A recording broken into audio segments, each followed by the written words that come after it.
tamo ani farafina denmisɛnninakaw tɔgɔla don n'o bɛ ɲɛnamaya kalo tile 16 juin kalo u farala ɲɔgɔn kan ni ka o ɲɛnamajɛw baaraw sigi sen kan denmisɛnninakaw ka hakɛ bɛ se ka tɔbɔtɔ cogo min na ni jamana faamaw se k'u wuli ka jɔ ta ni ka bɛn o ko ye Usman Sagara Mohamed Touré olu tun ye Renouveau ka ciden y'a kɛnɛ kan.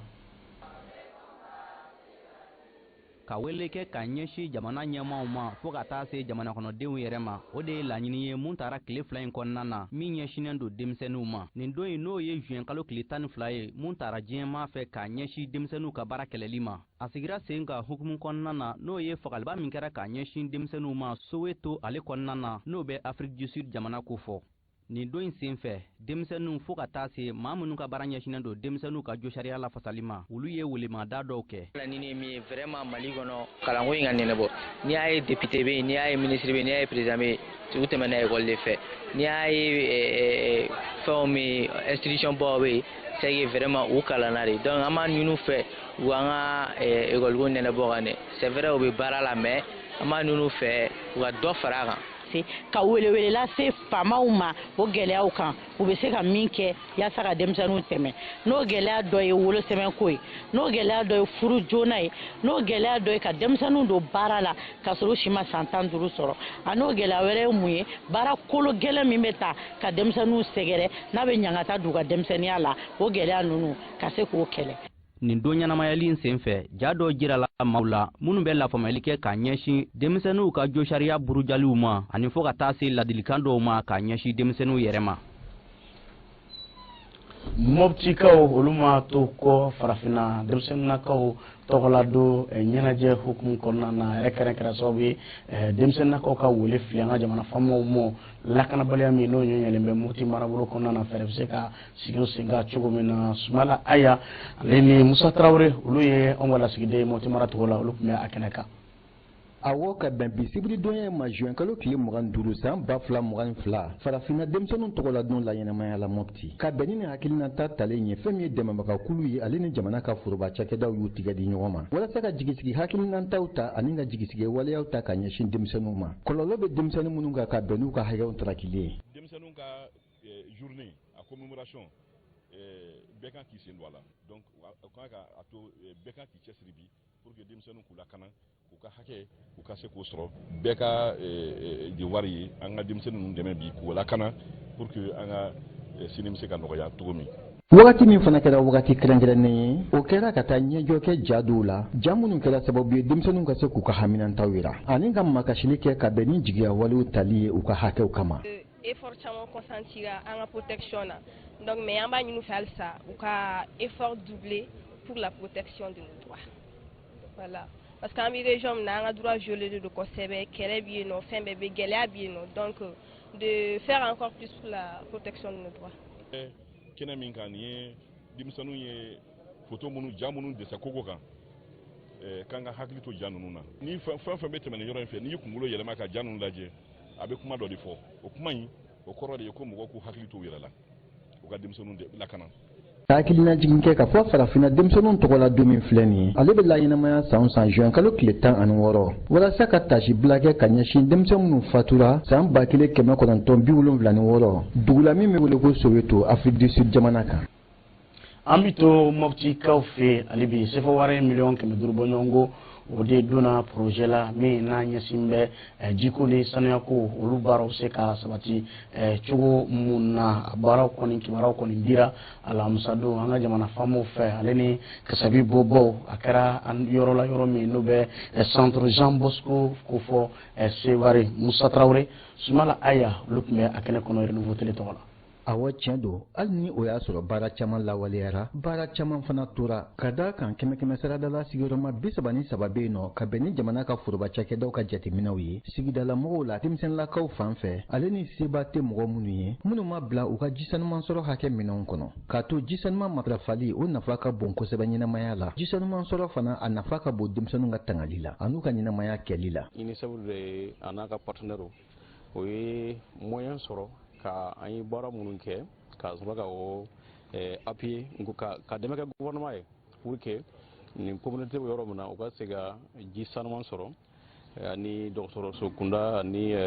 école dɔ b'a fɔ jardin d'enfant. ka bɛn ni gouverneur ka lasigiden min tun bɛ kɛnɛ kɔnɔna na ale ka seereyaw ye. Ale y'a jira k'a fɔ baara bolodalen ni hakilinata talenw bɛ se ka kɛ sababu ye ka dɛmɛ kɛ ka ɲɛsin a ka ca ni maa 9,000 hakɛ ye ka bɛn ni ji sanuman sɔrɔ ani bɛsɛya waleyaw ye. A b'a dɔn k'a fɔ n'i ye ji fɔ i bɛ kɛnɛya fɔ donc nin projet in bɛna to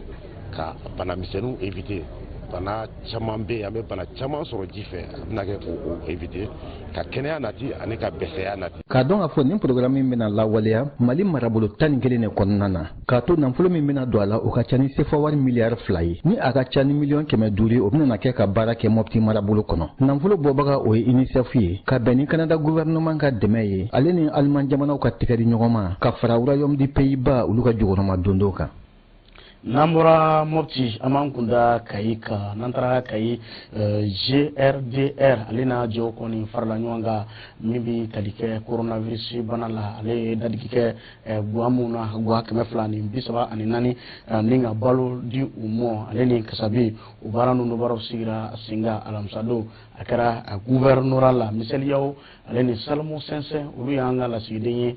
kai uyi musoro flani GRDR ka ni programme na de b'a daminɛ fo bi an bɛ ɲɔgɔn kalama kosɛbɛ programme a fɛnw ka ca o bɛ don a kɔnɔna la k'a fɔ aw ye mais o y'a ye banajugu minnu tun bɛ yan o impactera an ka fɛnw kan cogo min na o y'a ye ka entreprise mankani dɔw dɛmɛ a kɛra jɛlenya kan an yɛrɛ b'o seereya tigɛ nin kɛnɛ kan parce que an yɛrɛ tun b'a commission de déploiement des dossiers la. diyara n ye kosɛbɛ kosɛbɛ a diyara silamɛw bɛɛ ye. ne b'u fo yarabi ala ka hɛrɛ kɛ anw ni silama bɛɛ ye. alhamdulilayi ni kɔni kɛra nisɔndiya de ye et puis bamananw b'a fɔ bamanankan na ko ni sanu y'a dun kuma jɛ sula ka fisa ka tɛmɛ n'a ye GRDR ye dɛmɛ kɛ ka bɛn wagati min ma a bɛnna a tuma ma donc n'i ko nisɔndiyabagatɔ ma dɔrɔn k'a ka tasuma fɛ n'a a daji m'a faga a nunji b'a faga. mais depuis baara in daminɛ an ka gouverneur an ka SODES mɔgɔw an ka développement social ani mairie mɔgɔw u ka an dɛmɛ baara in na kosɛbɛ pour que mɔgɔ minnu kan ka balo sɔrɔ minnu n'a ka kan yɛrɛ olu tɛ se ka sɔrɔ o de ka taa filayi la an y'a se k'o mɔgɔw min bila ka n'a fɔ identifier ya mɔgɔ min n'a ka kan ka sɛgɛsɛgɛli kɛ k'a kɛ effectivement k'a dɔn n'u ka kan avant k'a di. ka ɲɛsin an ka mɔgɔw ma an ka dugu ma minnu sɛgɛn bɛ minnu kan ni coronavirus yɛrɛ n'a kɔlɔlɔ yɛlɛnna minnu na kosɛbɛ a b'u dɛmɛ surtout nin wagati nin na samiya donda nin na ka fɔ ma ko période de soudure a b'a to se k'u ka musakaw a b'a to se k'u ka dayirimɛ sɔrɔ. UNESCO ka biro min bɛ Bamakɔ yan ani a jɛ minisiriso n'o bɛ tali kɛ sigida ale ni yiriwa kuntagalajan minisiriso kɔnɔna olu kɔni fond climat baara ninnu baaraw sigi senga a kun ye waati yɛlɛma kɔlɔlɔ ka se ka kun sifinw ni musolakaw la Bakari M Sidibe tun bɛ a kɛnɛ kɔnɔ mun sɔrɔla y'o filɛ nin jaw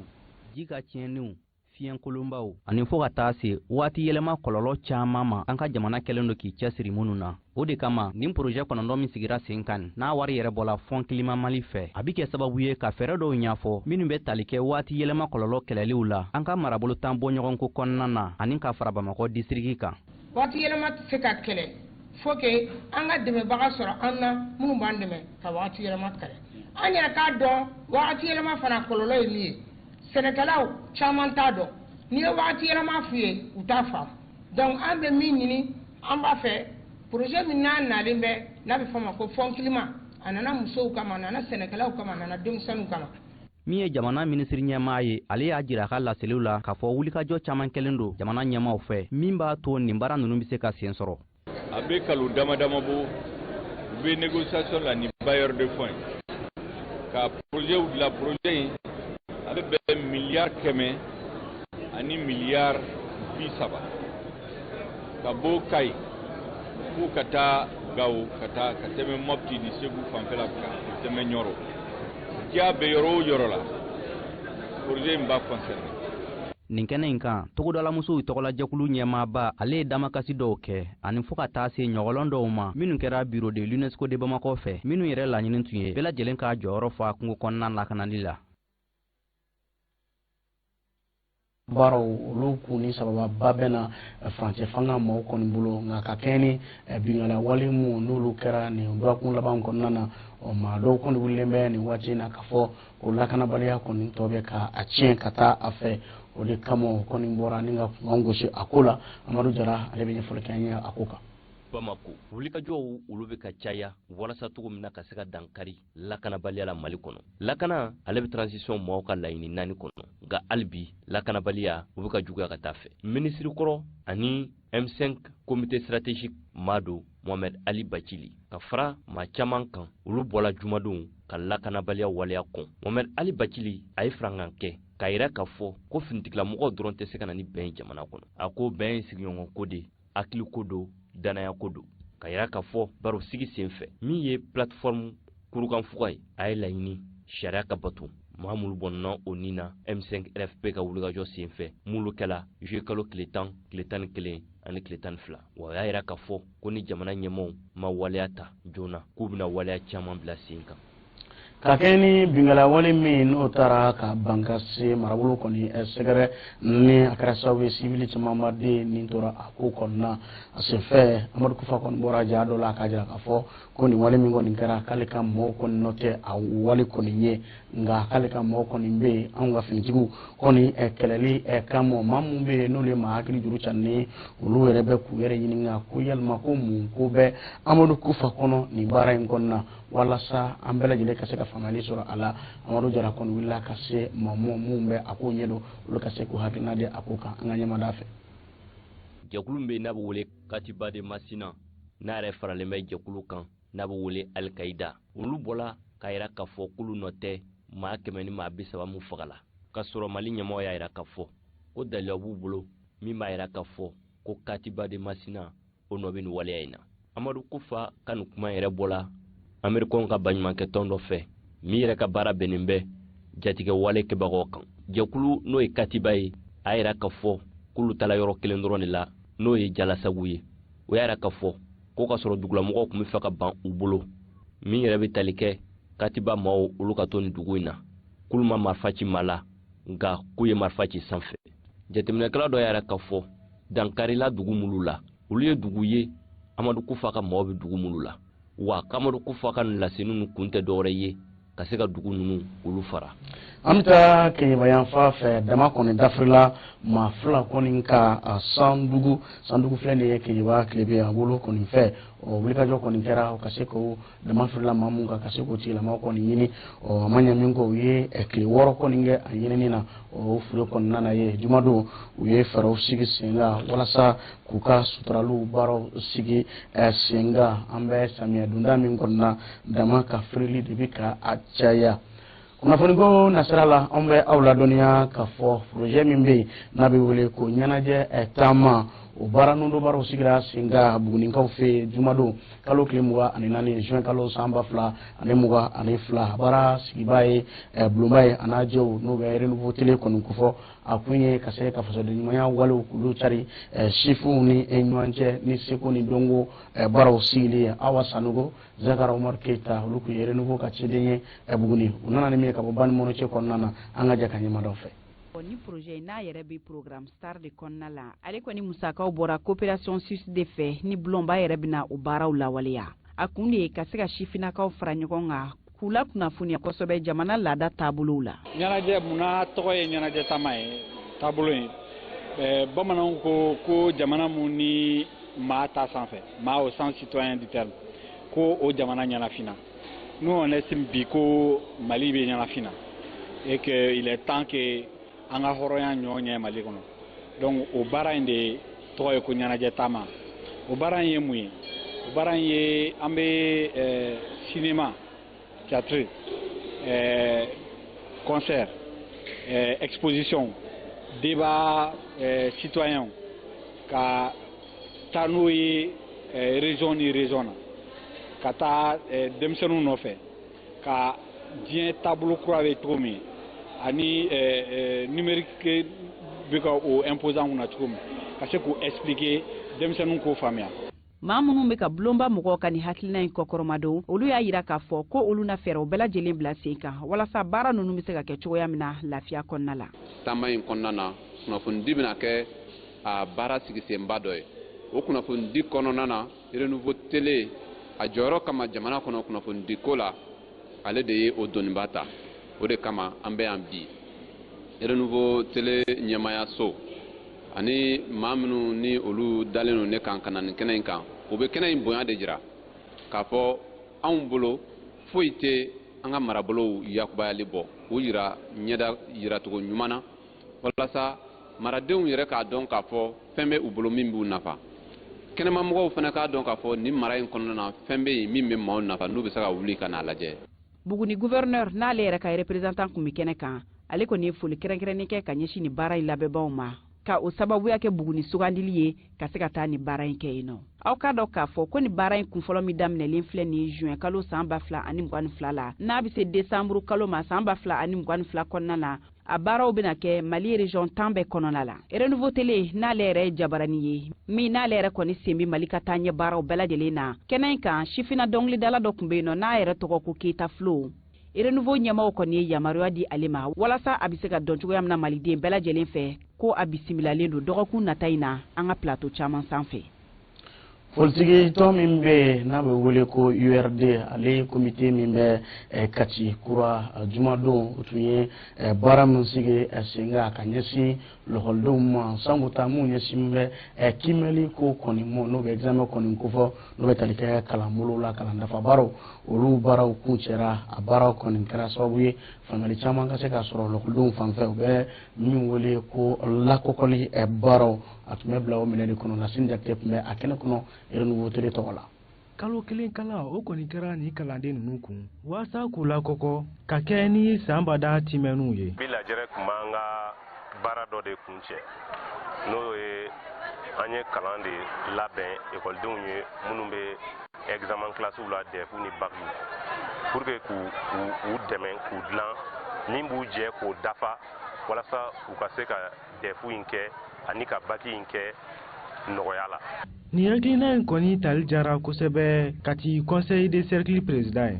ani a bɛ welewelebila kɛ maa ka ɲaɲumanw bɛɛ yɔrɔ walasa ka se ka nin ko in ɲɔgɔnna waleya. Donc an b'a ɲini bɛɛ lajɛlen fɛ bɛɛ k'i jɔ i jɔyɔrɔ la denmisɛnninw ka kalan kɛ k'u jigi da mɔgɔ si foyi kan n y'a fɔ bɛɛ la ni si examen minnu bɛ nalen n'a tɛ bɔ Chine a tɛ bɔ Japon a tɛ bɔ États-Unis a tɛ bɔ Fansi la a bɛ bɔ Mali de kɔnɔ donc o kɔrɔ ye di fɛn min bɛna d'u ma u bɛ se k'a kɛ de. Ni lakɔkɔlikɛla ninnu kɔni bɛ nin kalanden ninnu wele cɛsiri la walasa u ka se ka pase u ka timɛni ninnu na. U kɔni ye kalan minnu d'u ma an hakili la kalan nin ka kan ka jɔyɔrɔba ta u ka examen sɔrɔli la donc o ka kan ka ɲɛtaa d'u ma an sigilen don a kan wa an dan b'a la k'a fɔ baara min kɛra baara nin ye baara ɲuman ye wa a bɛna jaabi min di jaabi nin bɛ kɛ jaabi ɲɛnɛma ye. Ni lajɛrɛ in kɔni kun cɛra ni attestation di ye lakɔkɔlikɛlaw ma ani maa ka ɲaɲuman fɛn fɛn sɔnna k'u sen don nin kalan in ko la. Segukaw fɛ Kɛri Mali ale ye don dɔ sigi sen kan Sulakaw fɛɛrɛw bɛ se ka sigi sen kan cogo min na walasa u sen bɛ se ka don jamana kunkanko kibaruyaw la ani jɔyɔrɔbaw u bɛ se k'o sɔrɔ cogo min na o baara ninnu baro sigira sen kan alamisa don a kɛra Segu Mohamed Lamine Sogoba ale y'an ka lasigiden ye Segu nka Maimuna Wederago bɛ k'a fali. Nin don kɛrɛnkɛrɛnnen laɲini de kun ye ka se ka layidu sɔrɔ ka bɔ dugu marabaw bolo ka ɲɛsin musolakaw ma walasa u bɛ se ka jɔyɔrɔ sɔrɔ bɛnkanw tayɔrɔ la. Nin baara yɛrɛ musaka bɔra Kɛri Norvège fɛ ni ka waleya Kɛri Mali fɛ Segu marabolo ale ni Moti kɔnɔna la. Lajɛ in kɔni a ɲɛna ne yɛrɛ fɛ lajɛ in ɲɔgɔn caman de kan ka to ka kɛ yɔrɔ caman na n'a se bɛ yen dɛ lajɛ in ɲɛna mun na basa musow jɔyɔrɔ ka dɔgɔ halisa caman kɛra dɛ nka halisa u jɔyɔrɔ ka dɔgɔ jɔdababaw la jamana kunkanko fɔyɔrɔbaw la musow jɔyɔrɔ ka dɔgɔ halisa. Mali yɛrɛ tɔgɔ sɛbɛnnen don diɲɛ sariya sɛbɛn la min bɛ musow ka hakɛ laɲini ani ka se k'a to u sen ka don jamana koɲɛw ɲɛnabɔli la. N'a bɛ jamanaden fɛn fɛn kɔnɔ ko jamana ka taa ɲɛ an ka diinɛmɔgɔ bɛɛ bɔra ka kuma fɛn min kan o de ye musow sen ka don jɔyɔrɔ bɛnkanw tali ma